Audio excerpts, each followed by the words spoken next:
नमस्कार दर्शक बंधु पाणीपाग अपडेट रे आपनको स्वागत। सहिबा बड़ कष्ट हो जाउछि। अनेक स्थान में गुळुगुळी जनजीवन अस्तव्यस्त करुछि। उपकूल रूपांत सबुठी तांडव रचुछि।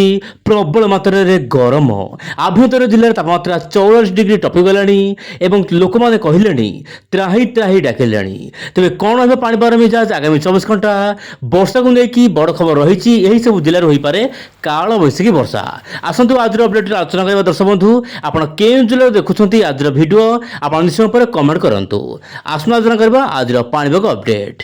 उत्तर पूर्व अंचल दर्शक बंधु भयंकर झड़ तोफान वर्षा देखा मिलूँ। आप भिडियो रे देखिपारे बर्तमान आग को किंतु वर्तमान समय आप देखु ओडिशा तांडव रचुची प्रबल मात्रा रे गरम। 28 तारीख देखा दृश्य आप देखिपे झारसुगुड़ा 45.3 ता सहित बौद्ध 43 डिग्री संबलपुर 43.5 हीराकुद 43.4 यह सहित बरगढ़ दर्शक बंधु 42.9 ता सहित नुआपड़ा 42.5 टिटलागढ़ दर्शक बंधु 42 डिग्री ता सहित तालचेर बलांगीर सोनपुर भवानीपाटना ता सहित जो रोचे आप सुंदरगढ़ राउरकेला तापमात्रा 40 डिग्री पार होती वर्तमान समय किंतु एत तापमात्रा बढ़ुची। वर्षा केउ जिले होउची स्थान विशेष होउची। वर्तमान समय पाणीपाग तरफ येलो अलर्ट ऑरेंज अलर्ट रही। रायगड़ा गंजाम गजपति को ऑरेंज अलर्ट यह सहित दर्शक बंधु जो रोचे आप उत्तर ओडिशा जमीक मयूरभंज ता सहित केउझर जिला को ऑरेंज अलर्ट रही। यह सहित मालकानगिरी कोरापुट नवरंगपुर कलाहांडी कंधमाल नयागढ़ खोर्धा पुरी जगतसिंहपुर केन्द्रापड़ा भद्रक बालेश्वर यही सब जिला मानक हल्का वर्षा रही पारे किंतु दर्शक बंधु यही जो येलो अलर्ट रही सहित ऑरेंज अलर्ट रही यह केवल गोटे प्रकार आशंका बा पूर्वानुमान किंतु वर्षा होइजिबो बोली ताहा वर्तमान सुधा हबार आशंका रही ना नहीं ताहा कहबा बड़ मुश्किल हो कारण काल बैसाखी वर्षा दर्शक बंधु आशंका करबा पूर्वानुमान करबा सठिक हवा बहुत कष्ट कारण खरा दिन दर्शक चली जेहेतु वर्तमान समय पाग बहुत मात्रा बदल जाई पारे किछि भी होई पारे से दर्शक बंधु आम प्रति मुहूर्त पानी खबर उपर नजर पकड़ रखा विंडो चैनल सहित जड़ित हो रुहतु कौन सब अपडेट रोचे आगामी दिन मानक किंतु वर्तमान समय आप देखिपे मोबाइल स्क्रीन रे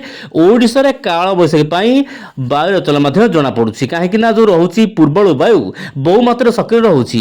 आज संध्या समय केतक अंचल वर्षा होइछि किंतु केउ जिले केमिति रहिथिला वर्षा स्थिति आम जानिबा आसना काली भिडियो रे किंतु वर्तमान समय आप देखिपे ये जो पैचिंग रोचे मध्य भारत नहीं उत्तर भारत मध्यमु प्रबल वर्षा स्थान विशेष हम घड़घड़ सहित वर्षा हेब।